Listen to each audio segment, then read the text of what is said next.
A key component of the modern world economy, the chemical industry delivers products and innovations to enhance everyday life.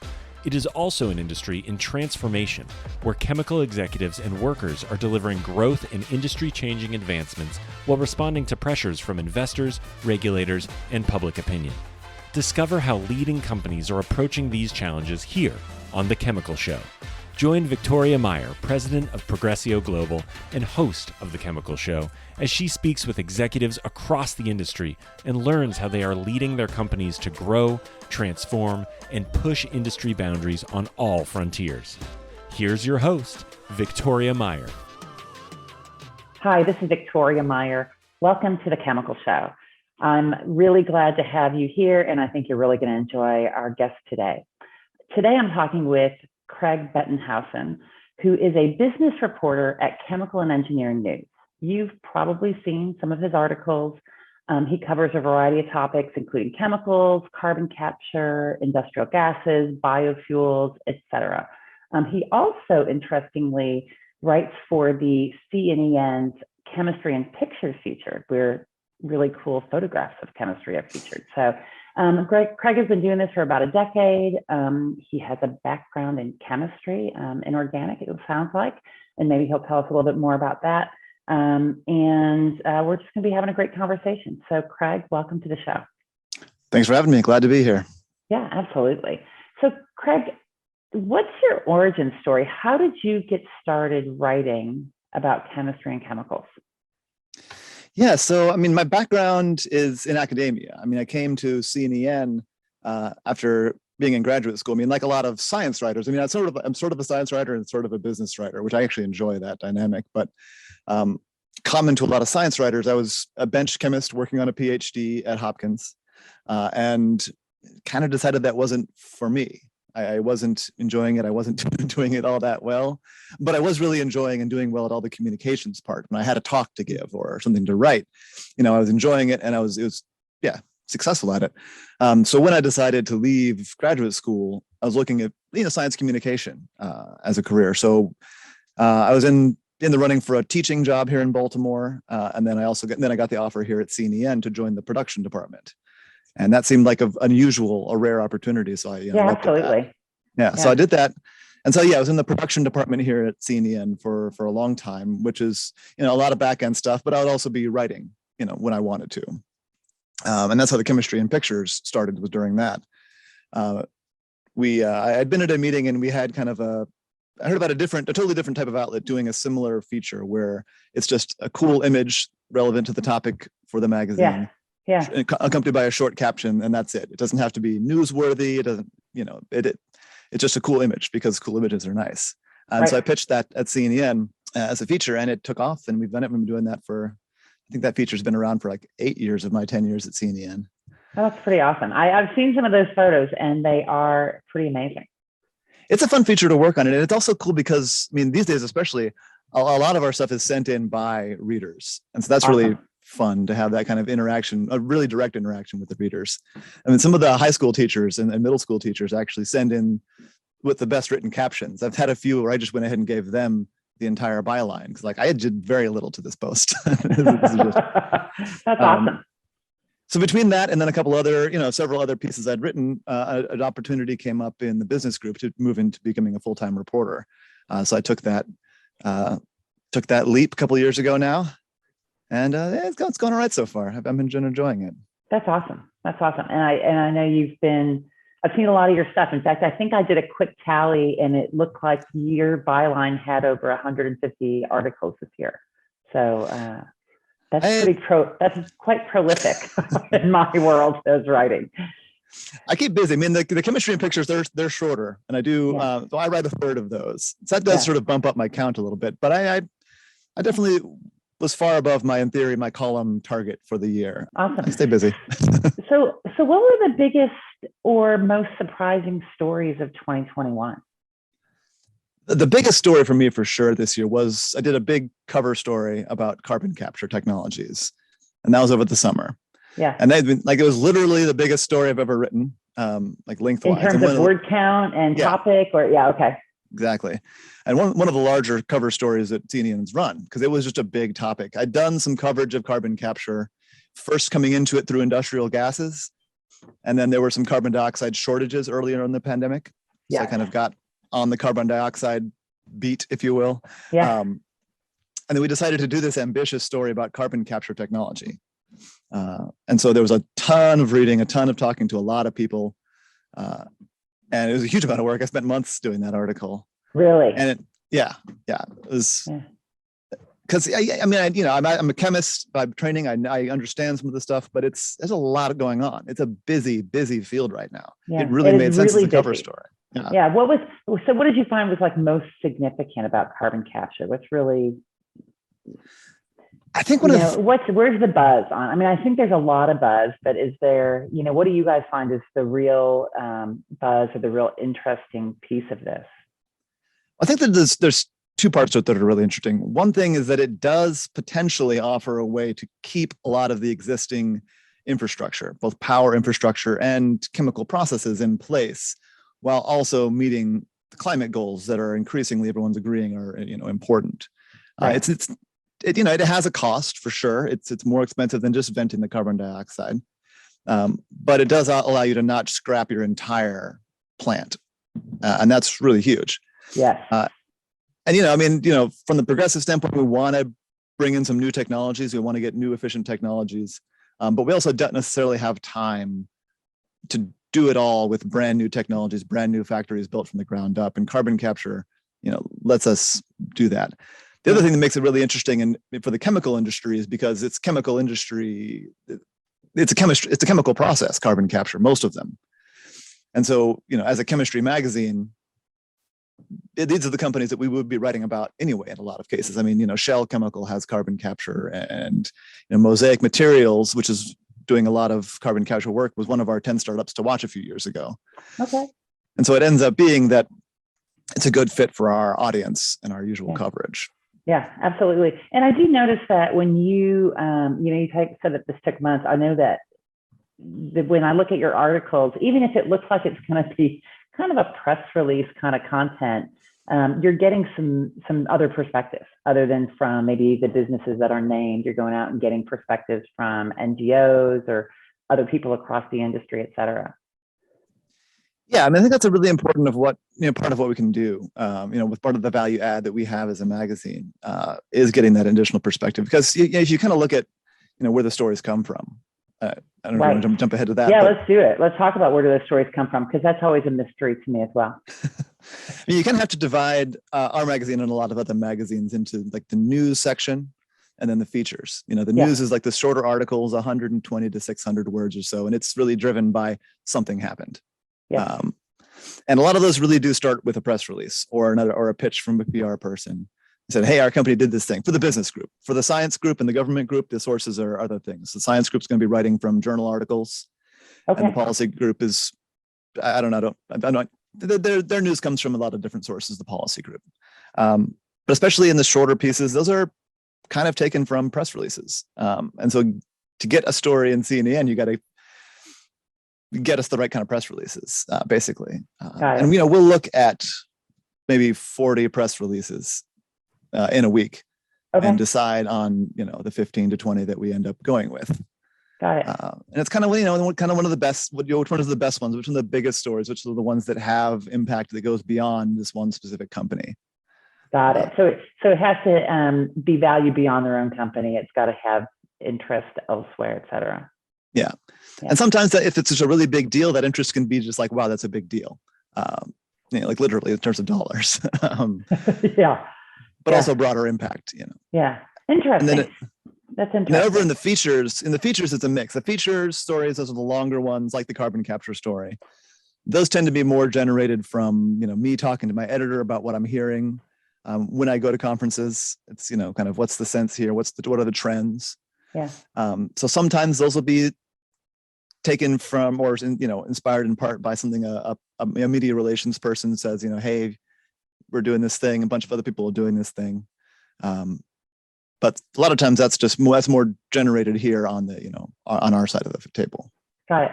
So how do you strike that balance? So if you're talking about a story that And many of your stories touch on a number of businesses that are potentially supporting ACS, your parent organization, or have members in them, and are just broadly chemical-based businesses. How do you strike that balance when you're trying to tell that story from the business perspective, from the science perspective, and frankly, not necessarily being an advertisement for somebody? That is a challenge for sure. And then there's an additional challenge in there because, as a chemical business reporter, I need the chemical companies to be willing to talk to me.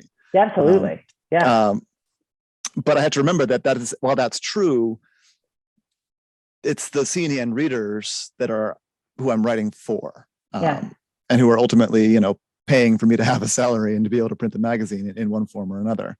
Yeah. I mean, you have to be able to. It's a classic ethics question, I guess. You have to keep your priorities straight. I get the center of the question. The center of the answer is that I have to keep the readers in mind, and I have to be willing to, when I have to, kind of maybe make a chemical company media relations person a little mad at me.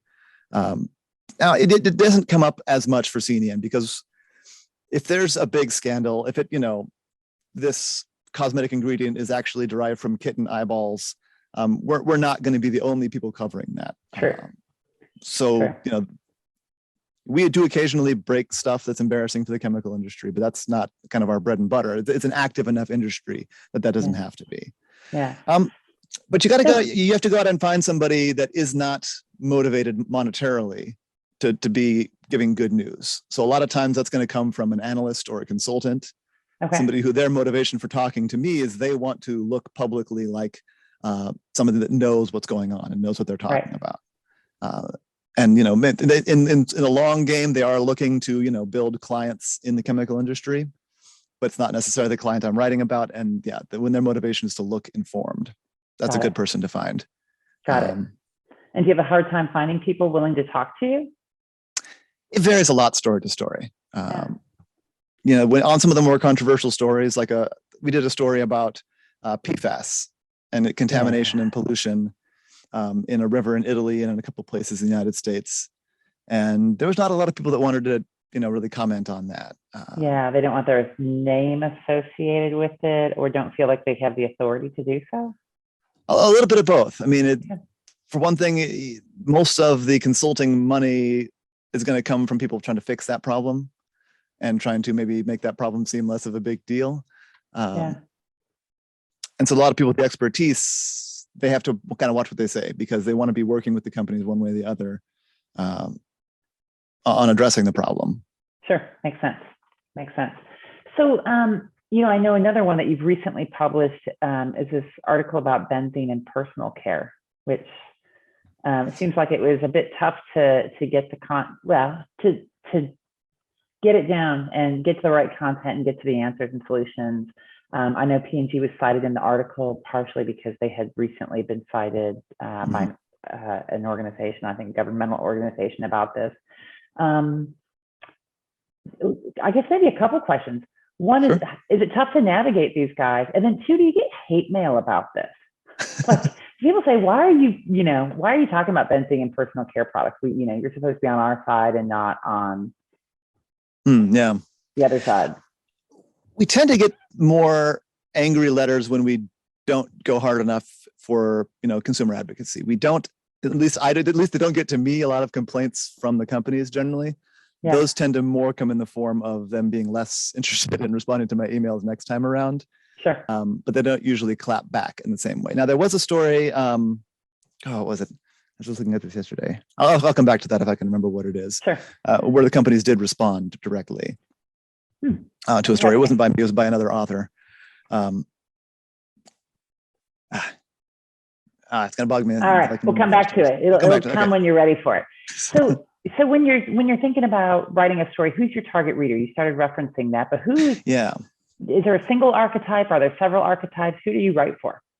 So we are very lucky as writers and journalists, because defining your audience is one of the key problems, or not problems, but one of the key challenges in being a good writer.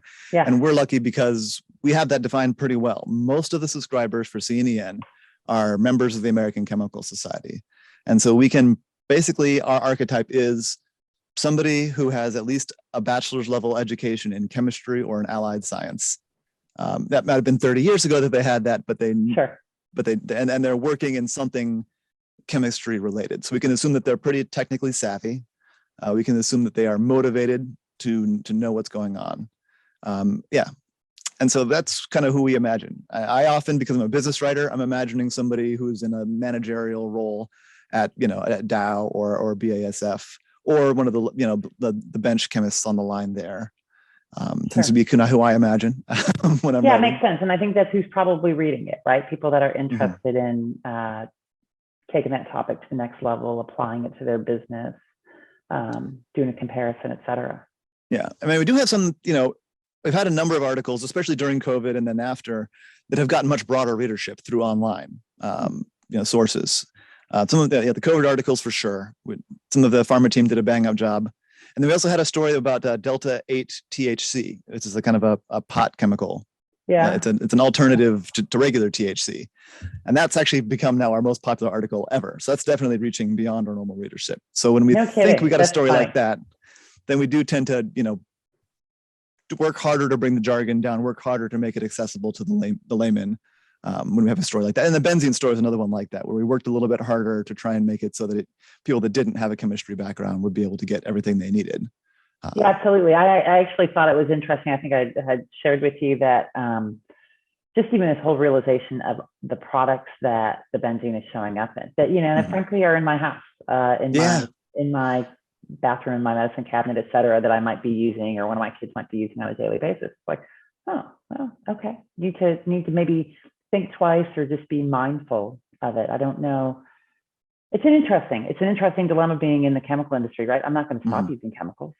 Right. I recognize that there are hazards, but you also have to balance it with what's the real risk involved, and that is a more complex question and stuff. So I think it's navigating that fine line in terms of hazard and risk and knowledge is important. And that was an interesting story also, because it was a story that we were, as C&EN, unusually well equipped to cover well. There's a lot of science, a lot of numbers. I mean, there's plenty of journalists that are good with numbers, but I spent a lot of time converting units to try and get that graphic for that into, pretty much all ppm, parts per million.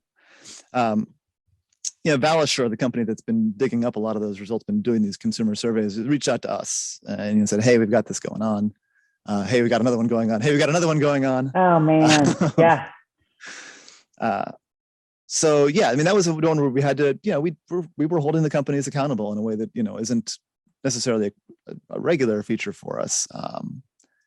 And, they know they have a problem. And I was really happy that toward the end of the later benzene results, the chemical company, the product companies, I should say, the customers of the chemical companies were doing their own sleuthing, and they were able to say like, hey, we think it's probably the propellants.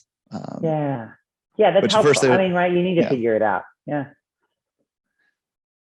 Yeah, and I think so. I mean, I think everybody is, especially in the world that we're in, where media and social media and sound bites have so much power. Companies actually do need to have a point of view on it, have done some work, have a perspective as to what the impact really is or really isn't. And I think the chemical industry has not always been as proactive as they could be, right? Because I think they've, I don't know. I think there's a lot of reasons for it. I think there's this perspective that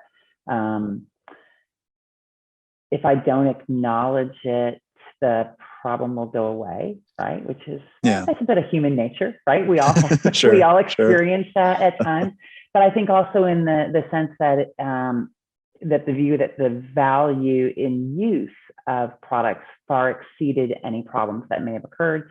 And that's obviously that tide has shifted quite a lot. And so I think we're, seeing more due diligence from companies just being able and ready to respond to these concerns, the media concerns, the studies that come from these independent labs, et cetera, I think is critical.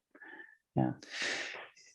And I think there's been an increase in the consumer demand for transparency all the way up the value chain that hasn't necessarily been a major feature. So it has been, a lot of the chemical companies, only a handful of them have consumer products, and most of them are selling to your P&G, your Unilever.